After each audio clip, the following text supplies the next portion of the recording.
Go na maji. Go mwana wako arikupi. Maimanzo kwa sababu kutoa nguo za Dubai. Julie. Mama. Ito pindini kashika chikuti.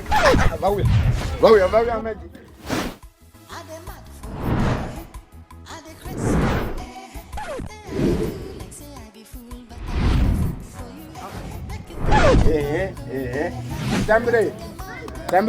Tambre. Aya. Kwakwasha. Nguo tichina. Saka shotre papo. Boys, wunna makuru anika.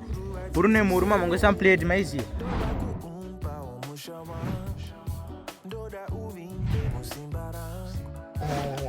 Kwakwasha. Chakuvara mdara. Dara shada zamdara takanopera pai.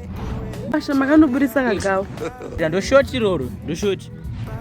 Sorry father, not hearing anything. Get out. Wakwasha. Maona manji. Indo chinoti. Kari kwedu uchenchikaranga. Mona wife. Soda uchi. Chimombe. Achichi mukadzi wangu tora wega. Akuda mombe.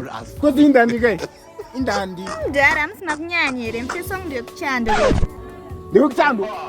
Chando kupiko. Vanocheka chikinarera ncheka nanu. Avekuchanda vaicheka. Na koma. Oh, they want to kill us, bro. Bro, let's go. Kona koma atiko. Chiza kuita kapa na yama mwana. Iwe na. Iwe. Tani. Wait. Babe, on babe.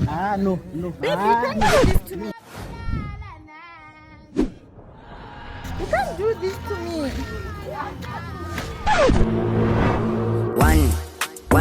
One more tick. Two, three, 4.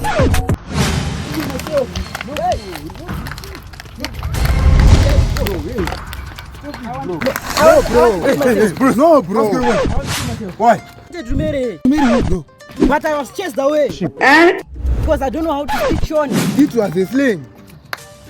Why are you laughing, bro? Have you heard about shona? Shona, bro. It's a page that teaches our tradition and Zimbabwe culture, bro. It's meant for people like you, bro, who doesn't know to speak shona. Where can I find it? You can find it on Instagram, Facebook, on all social platforms, bro. Thanks for your advice. You drink Roga? Roga? Learn shona.